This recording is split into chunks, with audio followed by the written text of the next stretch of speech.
Salpe, Wanyambe. Selamat pagi saudara-saudari yang dikasihi Kristus. Mari kita mengawali hari baru dengan mendengarkan firman Tuhan yang diambil dari Injil Matius pasal 13 ayat 54 sampai dengan 58.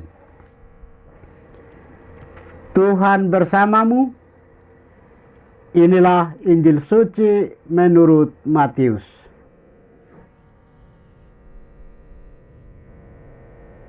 Pada suatu hari, Yesus kembali ke tempat asalnya. Di sana ia mengajar orang di rumah ibadat mereka. Orang-orang takjub dan berkata, "Dari mana diperolehnya hikmat itu? Bukankah dia itu anak tukang kayu?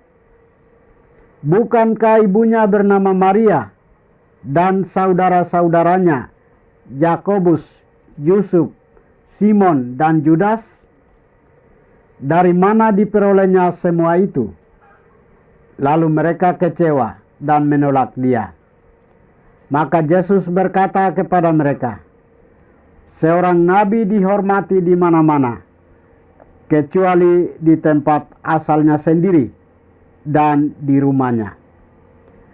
Karena ketidakpercayaan mereka itu, maka Yesus tidak mengerjakan banyak mujizat di situ. Demikianlah sabda Tuhan.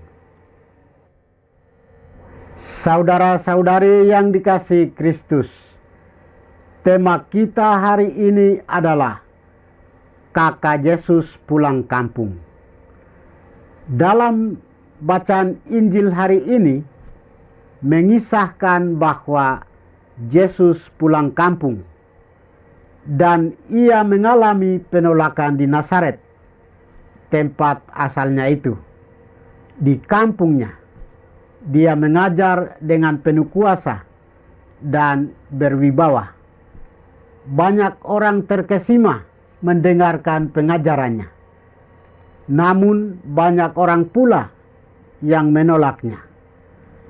Alasan mengapa mereka menolak Yesus adalah karena mereka mengingat kedua orang tuanya, lalu mengatakan, "Bukankah dia ini anak tukang kayu?" Disinilah kesombongan mereka muncul, yaitu bentuk keasliannya. Bukankah dia ini anak tukang kayu? Pertanyaan itu memunculkan keraguan-raguan dan ketidakpercayaan mereka terhadap pribadi Yesus. Mungkin mereka berpikir, mana mungkin hanya anak tukang kayu punya hikmat seperti itu. Kesombongan menutup mata dan hati mereka akan rahmat Tuhan yang sudah ada di depan matanya. Di satu sisi, keraguan-raguan dan kesombongan itu muncul karena perasaan iri hati mereka. Mereka melihat tindakan dan tidak pantas anak seorang tukang kayu mengajar seperti itu. Dan pada akhirnya mereka menolak dia.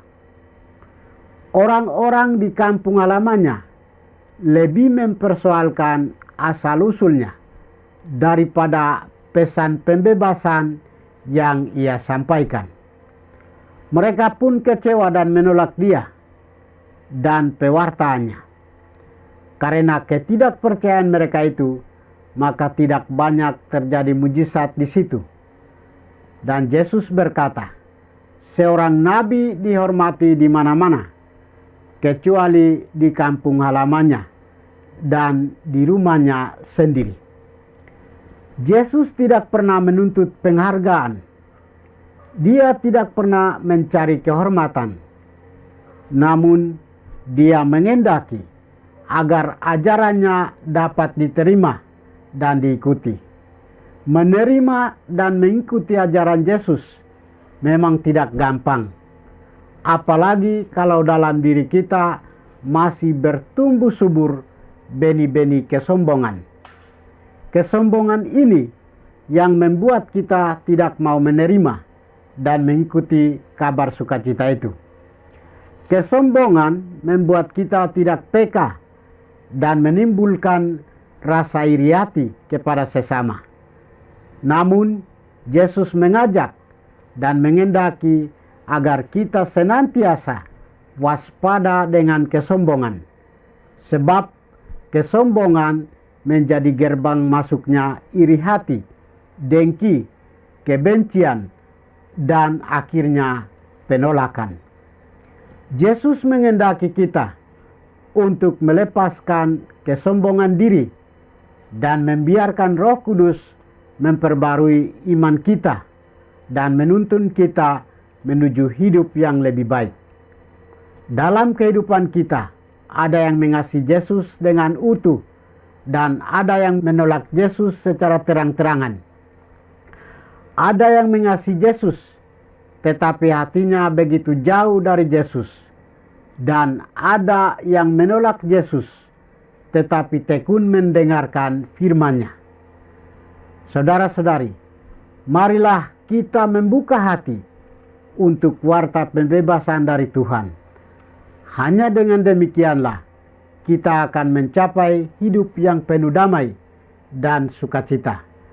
Hidup yang dibangun atas dasar firman Tuhan akan memiliki jalan kasih, jalan kebenaran, dan jalan penuh pengharapan. Tuhan datang mengunjungi kita. Ia menyampaikan kabar sukacita bagi kita. Maka sendengkanlah telinga kita untuk mendengarkan titanya. Tuhan memberkati kita. Marilah kita berdoa.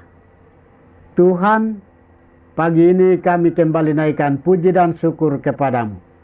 Terima kasih sudah menjaga kami saat kami tidur maupun bangun. Terima kasih untuk udara sejuk dan segar pagi ini. Kami mohon bukalah mata hati kami, agar kami mampu memandang kemurahan dan karya-Mu. Mampukanlah kami agar kami boleh memuji dan memuliakan-Mu melalui pekerjaan dan pelayanan kami hari ini. Bukalah hati kami agar kami menyadari kesalahan kami dan bertobat. Semoga dengan rendah hati kami menerima rahmat-Mu yang tinggal dalam hati kami. Kristus terang dunia, berkatilah keluarga kami. Jadikanlah kami alat kasih-Mu dan pantaskanlah kami menjadi hamba-hamba-Mu yang setia. Demi Kristus Tuhan dan pengantara kami. Tuhan bersamamu.